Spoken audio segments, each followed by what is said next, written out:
Good morning! So, ngayon, 40 days ni Papa. So, lutong bahay tayo. Start tayo dito. Yan.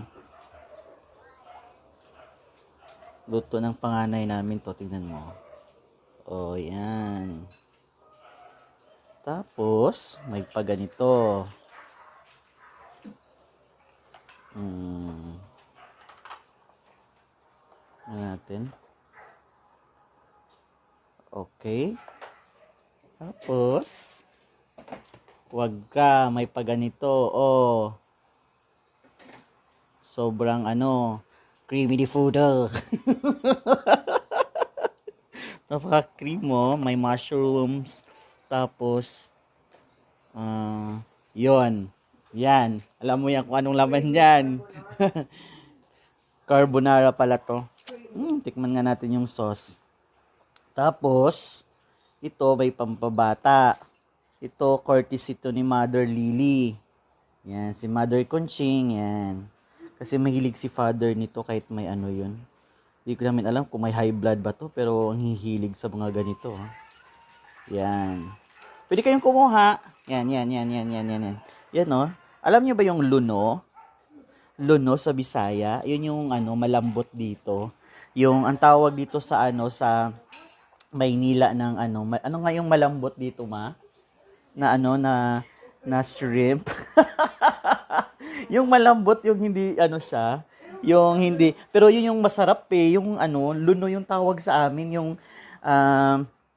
yung malambot na shrimp. Ito kasi to yung iba, pero yung part dito may mga malalambot.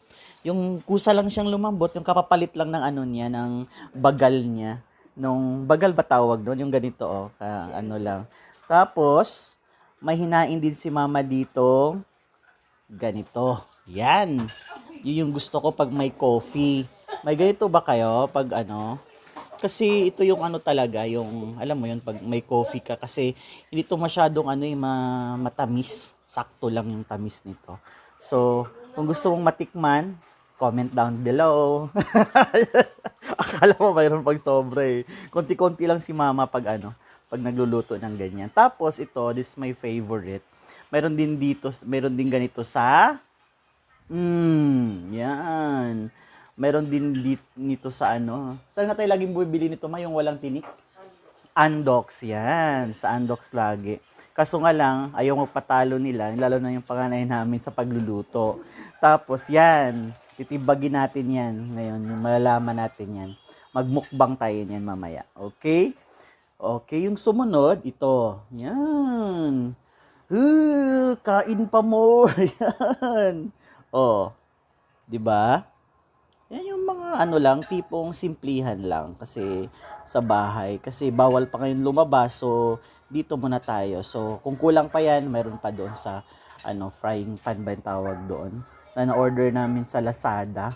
So, walang So, alam mo na kung sino yung promotor. So, yung promotor niyan, search nyo, magba-vlog na din siya sa luto-luto. So prepare kayo para ma-subscribe nyo yon.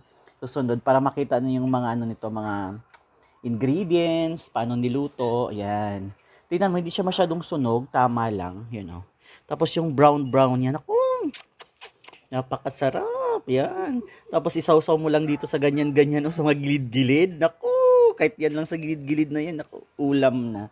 Okay, so, that's it. Takpan natin later. Okay, so, yan. Tapos, yung sumunod na konti lang to. Konti lang to sa amin kasi konti lang din naman kami. Hindi kami umabot ng 10 rito. Pak! Yan. Yan. To. Ang sarap-sarap. Yan. Nagigigil, di ba? Para siyang sisig. Pero hindi naman talaga siya sisig. Siya? Liempo. Liempo ba to, ma? Grilled liempo. Yan. Naku, ang crunchy. Okay, so hanggang tingin lang muna kayo, ha? So, yan. Hindi yan pinapainggit yung lang, proud tayo sa mga luto. Kasi alam mo yon, lutong Pinoy. Lutong Pinoy na Pinoy na Pinoy. So, kung gusto niyo naman ang partner nito, ito, yan. Tingnan nyo, ha? Biglain ko ha. 1, 2, 3, go! Oh, yan. Yan yung partner, oh. Hindi pa nabuksan. Yan. Hindi pa nabuksan kasi si Papa, ngayon kasi 40 days niya. Dati kasi, gusto talaga niya tong pag may bisita siya, ito yung binubuksan niya kasi hindi pa siya binubuksan yun, no? Kasi gusto niya na pinapainom yung mga ganito pag birthday. So, alam mo yun, may kayabangan ng konti. Pero, alam mo yun, alam mo yun, may mga siya, stock nito. So, may din yan, may sponsor din tayo dyan sa embassy na yan. So, balik tayo dito sa isa pang mga, ni Papa, yung favorite niya, na hindi siya makatulog. This one, oh. Ito, oh. Alam nyo ba to? Yan. Yung ganito, oh. Kulafu. Chinese wine. So, si Papa nag-start yata siya mag-asawa nila mama, hanggang na wala siya ng hininga, ito pa rin yung hinahanap niya, yung Vino Culafo. Ito talagang iniinom niya dito siya. O, tingnan mo, 50 proof. Right? So, parang nabubuhay siya nito kahit gumagapang siya sa putik, ito pa rin lagi niyang iniinom. Kaya alam mo bang bakit kami may stock nito? Kasi nung nagkasakit siya, hinahanap pa rin niya to kasi wala dito sa Maynila ito eh. Hinanap namin sa Liana, sa SM, ganyan. Wala kami nakita nito kasi nga mostly dinidispose yata to ng ano ba to ang gawa nito? Hinebra, San Miguel. So, lagi nilang inano nito yung mga province. So, provincial lagi siya. So, meron pa pala tayong partner dito. Ayan, yan oh. Yan oh. Yan, meron pa palang ganyan. Pero yung Culafo talaga, ang dami.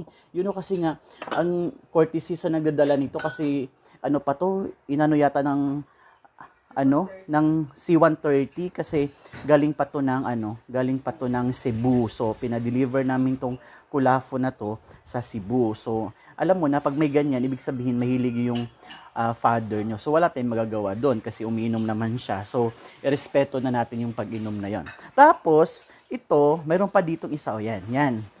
Itong Alfonso na to, alam mo, matagal na to. So, nanawagan ako baka naman, Alfonso, baka naman. Kahit hindi kami umiinom, pero maganda din siyang i-display. Pero mga ibang kapatid ko, mahilig din sa mga ganito eh. Huwag natin buksan masyado kasi baka may makita kayo. May makita kayo yun, hindi pa rin bukas, oh. So, alam nyo na, kayo dyan, pwede yung kunin din dyan kasi mayroon ngayong magpi-pray ngayon sa pag 40 days waiting kami for prayer. So around 11 ng umaga darating din yon. So that's it. Thank you. So lahat ng mga nagbigay kay Father, lalo na sa KNHS family, Southeastern College family, CTK family, and then PNB family, tapos sila Bagakay family, lang pala. Especially kay Ate Venus at saka si Leia Pedra sa Kabaliwan. Naku, Lord, kung wala sila, baka wala kaming ganito. Of course, nakakatuwa yung mga alam mo yun, yung yung kusang-kusa kang nakakatuwa at saka nakaka-appreciate yung mga bagay-bagay. So, thank you din kay Papa kasi hindi kami pinahirapan sa mga bagay-bagay. So, ngayon, kakain na tayo. So, ito yung favorite ko kasi morning pa around 7 o'clock pa. So, parang ito yung gusto kong kainin talaga yan. So, thank you so much. Ito yung suman ng province. So, sa probinsya ng Ormoc. So, kung pag bumibisita kayo doon, kay Mayor Richard Gomez and then yung congressman ngayon na si Lucy Torres. So makita niyo doon, isa to sa mga main product doon. At saka mayroon pang yung puso. Wala kami, hindi kami kagawa doon. Pero si Papa ang galing gumawa ng puso. Puso 'yon, hindi puso. Puso sa sa province. Yun yung binabalot ng dahon ng nyog, tapos nandun yung bigas sa ilalim, tapos yun hiwain mo lang yun, tapos bitbitin mo with partner ng ganito, pwede ng partner na to, at saka yung yung ganyan, kasi barbecue, yung barbecue sa Ormoc, if you visit Ormoc, nako, baka ma-miss mo yun. Kasi meron doong parang pantalan. Ang pantalan nung sinasabi niyon ay doon sila mag-dinner date, gano'n, yung mga partner-partners sila doon, tapos ihaw-ihaw ng mga, naku, napakasarap din. So, pag dumaan kayo doon sa market ng Ormoc, tapos dumiretso kayo sa Kalangaman Beach, naku, alam mo, successful yung travel niyo. Okay, thank you so much for watching. God bless, and keep safe always, lalo na ngayon pandemic. So, wag kayong laging lumalabas sa bahay. Laging tandaan, pag hindi kayo lumalabas sa bahay, ibig sabihin nakakatulong kayo na hindi mag-spread yung virus. Okay, thank you and God bless.